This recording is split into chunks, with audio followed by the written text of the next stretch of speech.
200 दिन से ज्यादा की जंग ऐसा पहली बार हुआ है कि इजरायली सैनिकों को घेरकर हमास ने मारा है। सबसे हैरान करने वाली बात यह है कि हमास ने सुरंग में पहले इजरायली सैनिकों को घुसने दिया, फिर सुरंग को ही धमाके से उड़ा दिया, जिसमें कई इजरायली सैनिक मारे गए हैं। देखिए रिपोर्ट।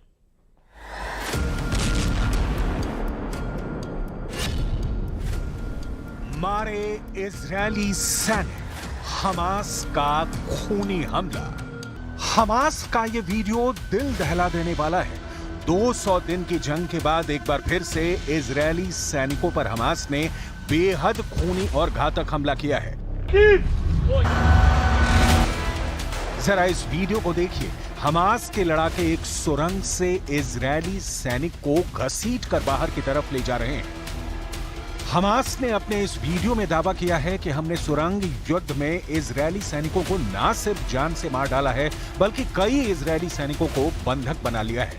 उनके हथियार भी जब्त कर लिए हैं। ये वीडियो उत्तरी गाजा के जबालिया कैंप का बताया जा रहा है। हम आपको एक एनिमेशन के जरिए बताते हैं कि आखिर हमास ने इजरायली सैनिकों को इतनी आसानी से कैसे मार डाला, क्योंकि इजरायली सैनिकों के पास न सिर्फ घातक हथियार और हाई टेक्नोलॉजी मौजूद थी, बल्कि मरकाबा टैंक और फुल बैकअप पीछे से मौजूद था।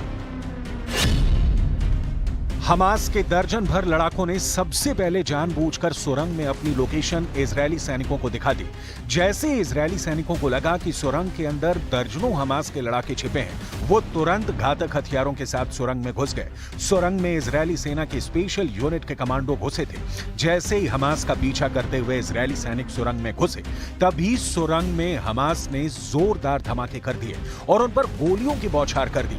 हमास ने दावा किया है कि उसने इजरायल के कई सैनिकों को सुरंग में मार डाला है और इजरायल की स्पेशल फोर्स के कमांडोज को बंधक बना लिया है।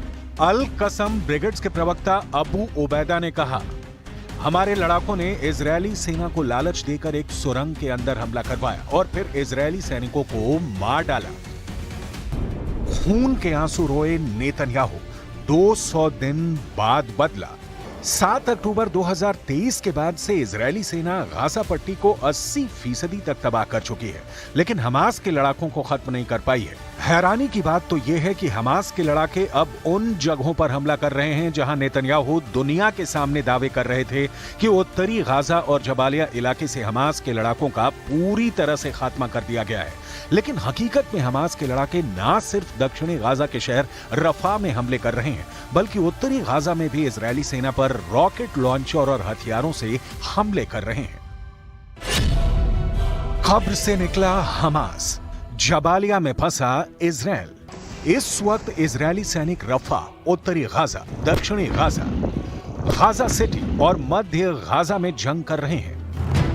पश्चिमी देशों के वॉर एक्सपर्ट साफ कह रहे हैं कि 200 दिन से ज्यादा की जंग के बाद इजरायल रफा में फंस गया है। जरा देखिए, हमास के लड़ाके हाथों में हथियार लिए एक बार फिर से इजरायल के खिलाफ एकजुट हो चुके हैं। जनाजे में उमड़ी भीड़ साबित कर रही है कि भले ही इजरायल 10,000 से ज्यादा हमास के लड़ाकों को मार चुकी है, लेकिन हमास के लड़ाकों की संख्या में जरा भी कमी नहीं आई है। 6 मई 2024 से दक्षिणी गाजा के शहर रफा में इजरायली सेना ने हमले शुरू किए। रफा में 20 दिन से ज्यादा की भीषण जंग में इजरायल की आईडीएफ ने हमास के 70 ठिकानों पर हवाई हमले किए।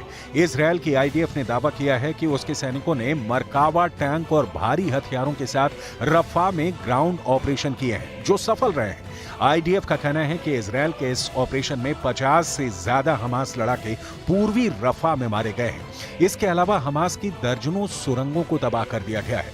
इजरायल ने भीषण हमलों की वजह से रफा से 8 लाख फिलिस्तीनी भागने के लिए मजबूर हो गए हैं। लेकिन इतने भीषण खूनी हमले करने के बावजूद क्यों कहा जा रहा है कि रफा में इजरायल फंस गया है और हमास के लड़ाके इजरायली सेना पर भारी पड़ने लगे हैं?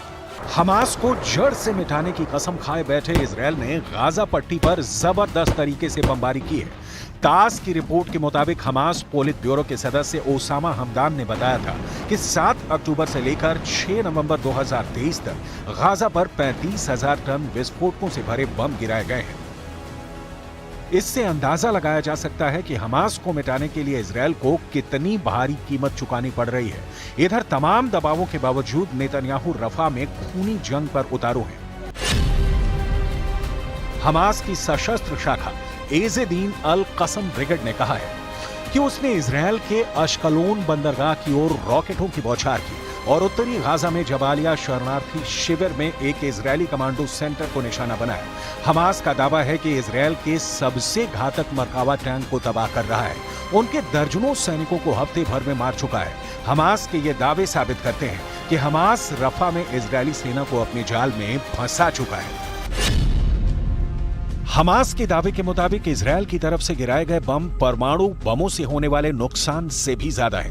यूरोमेड मॉनिटर की रिपोर्ट के मुताबिक हमदान की बात सच भी साबित होती हुई नजर आ रही है, क्योंकि हिरोशिमा पर गिराए गए परमाणु बम से हुआ नुकसान 15,000 टन विस्फोटकों के बराबर होने वाली तबाही के समान था। ऐसे में गाजा पट्टी पर गिराए गए विस्फोटक परमाणु बम से भी 2 गुना ज्यादा शक्तिशाली हैं। गाजा पट्टी की कुल आबादी 23 लाख है, जिसमें से 10 लाख के करीब अकेले इसकी राजधानी गाजा सिटी में रहते थे। गाजा सिटी पट्टी के उत्तरी हिस्से में मौजूद है, जहां इजरायल ने सबसे ज्यादा बमबारी की थी।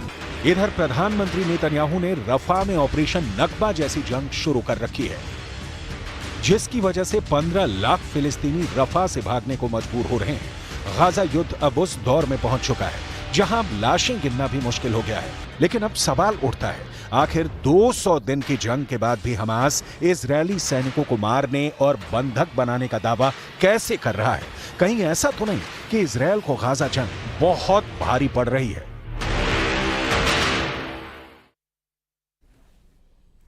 और ये तस्वीरें आपको दिखाई और आगे भी कुछ तस्वीरें हम आपको दिखाते हैं और भी कई सारी चीज़ें हैं। इससे पहले हमने आपको बताया कि किस तरह से 200 दिन से ज़्यादा की जंग में ऐसा पहली बार हुआ है कि इजरायली सैनिकों को घेरकर हमास ने मारा है। सबसे हैरान करने वाली बात यह है कि हमास ने सुरंग में पहले इजरायली सैनिकों को घुसने दिया और फिर सुरंग को ही धमाके से उड़ा दिया, जिसमें कई इजरायली सैनिक मारे गए हैं। ये पूरी खबर आपने देखी, पूरा पैकेज आपने देखा कि कहां कहां पर आखिर कैसी कैसी स्थिति बनी। 200 दिन से ज्यादा की जंग में ऐसा पहली बार हुआ कि जब इजरायली सैनिकों को घेरकर हमास ने मारा है। इन तस्वीरों ने इजरायल में तूफान ला दिया है। गाजा के सुरंगों में घसीट कर ले जा रहे इजरायली सैनिक कोई आम फौजी नहीं है। ये इजरायल के सबसे खतरनाक कमांडो माने जाते हैं। ये है इजरायल के सील कमांडो, जिन्हें शायतेद 13 यूनिट के नाम से जाना जाता है। शायतेद 13 इजरायली नौसेना का ठीक वैसी ही कमांडो यूनिट है जैसे अमेरिका के सील कमांडो होते हैं। यह यूनिट इजरायल के इंटेलिजेंस ग्रुप शिन बेत के तहत ऑपरेट करती है। यही वजह है कि हमास के हमले ने शायतेद 13 कमांडो की पूरी टीम के रुतबे को चकनाचूर कर दिया है। पूरे इजरायल में ये वीडियो वायरल हो चुका है। इन तस्वीरों को देखकर नेतन्याहू के कैबिनेट में कोहराम मच गया है। जिस फोर्स को इजरायल की सबसे एलीट कमांडो यूनिट माना जाता था, उस पर हमास ने पॉइंट ब्लैंक रेंज से हमला किया है। शायतेद 13 यूनिट पर हुए इस हमले में कितने कमांडो मारे गए, कितने कमांडो बंधक बने, इस पर पूरे इजरायल में खामोशी छाई हुई है। गाजा के शायतेद 13 का मारा जाना नेतन्याहू के लिए बहुत बड़ा सदमा है। हमास का दावा है कि उसने कई इजरायली कमांडो को बंधक बना लिया है। अब जबालिया में हमास और शायतेद 13 के बीच हुए इस एनकाउंटर की पुष्टि कैसे हो रही है, इसे बहुत गौर से समझिएगा, क्योंकि इजरायल इस बात को मानने के लिए तैयार नहीं कि उसके सैनिक गाजा में हुई लड़ाई के दौरान बंधक बना लिए गए हैं। हमास ने जो तस्वीरें जारी की हैं, उसके कमांडोज के कपड़ों और हथियारों में कई ऐसी चीजें हैं जो इस बात की तरफ इशारा करती हैं कि इस एनकाउंटर में शायतेद 13 यूनिट शामिल थी। इसमें है चेक गणराज्य की बनी हुई स्कॉर्पियन ईओ राइफल, जो सिर्फ इजरायल की शायतेद 13 कमांडो यूनिट इस्तेमाल करती है। स्कॉर्पियन ईवो राइफल में आगे लगा है साइलेंसर। इसका इस्तेमाल भी इजरायल की सील कमांडो यूनिट यानी शायतेद 13 ही करती है। शायतेद 13 इजरायल की खुफिया एजेंसी शिन बेत के तहत आती है और शिन बेत की रिपोर्टिंग इजरायल के प्रधानमंत्री यानी बेंजामिन नेतन्याहू को है। यानी अगर गाजा के जबालिया में शायतेद 13 को हमास ने घेर कर मारा है, तो समझ लीजिए कि पूरे इजराइल और खासकर उनके कैबिनेट में सबसे बड़े टारगेट पर बेंजामिन नेतन्याहू ही होंगे। गाजा में युद्ध के दौरान फौज और खुफिया एजेंसियों पर पूरे कंट्रोल के लिए उसकी कामयाबी और उसकी नाकामी दोनों को लेकर इस वक्त नेतन्याहू कैबिनेट में बहुत बड़ी जंग चल रही है। एक तरफ गाजा की सड़कें नेतन्याहू के धमाके से दहल रही हैं, दूसरी तरफ इजराइल की सड़कों पर ऐसा हाहाकार मचा हुआ है कि नेतन्याहू की सत्ता डोल रही है। एक तरफ इजराइल गाजा पर लगातार बम गिरा रहा है, तो दूसरी तरफ तेल अवीव की सड़कें नेतन्याहू के खिलाफ नारों से गूंज रही हैं। गाजा का युद्ध अब ऐसे लेवल पर पहुंच गया है जब हमास से ज्यादा इजराइल की पब्लिक डरी हुई है। नेतन्याहू इन प्रदर्शन कर रहे लोगों के बीच विलन बन चुके हैं, क्योंकि हमास तो सीज फायर के लिए तैयार है, लेकिन इजराइल बमबारी रोकने के लिए राजी नहीं। पब्लिक के गुस्से का साइड इफेक्ट वॉर कैबिनेट में पहुंच गया है। इस प्रदर्शन और इस हंगामे के बीच इजराइल में सत्ता के गलियारों और बंद कमरों के बीच कुछ ऐसा हो रहा है जिसे दुनिया के सामने आने से रोका जा रहा है, लेकिन इजराइल की मीडिया ने पर्दाफाश कर दिया है। इजराइल की मीडिया का दावा है कि इजराइल के वॉर कैबिनेट में बड़ा झगड़ा हो चुका है। जेरूसलम पोस्ट में जो खबर छपी है, उससे लगता है कि प्रधानमंत्री बेंजामिन नेतन्याहू और रक्षा मंत्री योआव गैलेंट के बीच हो गई तू मैं। टाइम्स ऑफ इजराइल में यह खबर छपी है कि मिलिट्री चीफ ने कहा है कि नेतन्याहू के पास गाजा को लेकर कोई नीति नहीं है। नेतन्याहू पब्लिक से लेकर अपने वॉर कैबिनेट तक घिर चुके हैं। कमांडर से लेकर मंत्री बता रहे हैं कि नेतन्याहू ब्लंडर कर रहे हैं। ये बात साफ कर दें कि इजराइल के प्रधानमंत्री बेंजामिन नेतन्याहू और रक्षा मंत्री योआव गैलेंट एक दूसरे के कड़े विरोधी माने जाते हैं, लेकिन गाजा में युद्ध को लेकर दोनों करीब आए। हालांकि अब दोनों की दुश्मनी सतह पर आ चुकी है। जब से जबालिया में इजरायली सैनिकों को बंधक बनाए जाने की खबर फैली है, लेबनान में जश्न मनाया जा रहा है। ये लेबनान की राजधानी बेरूत है और यहाँ लोग फिलिस्तीन का झंडा लेकर जुलूस निकाल रहे हैं। अब सवाल है कि इजरायल की पब्लिक क्या करेगी? क्या गाजा में युद्ध को लेकर इजरायल के प्रधानमंत्री और रक्षा मंत्री की लड़ाई सड़क पर पहुंच जाएगी या पहुंच चुकी है? अब शायतेद 13 यूनिट को गाजा में जो जख्म लगे हैं, उसकी भरपाई कैसे होगी? ये दाग नेतन्याहू से कैसे हटेगा? सबसे बड़ा सच तो ये है कि करीब 250 दिनों से जारी युद्ध के बाद भी इजरायल अब तक हमास को खत्म नहीं कर पाया है। हालात ये हो गए हैं कि इजरायल दक्षिणी गाजा का पूरी तरह से सफाया करने पर उतारू है, लेकिन अब तक उसके युद्ध वाले लक्ष्य पूरे नहीं हुए हैं।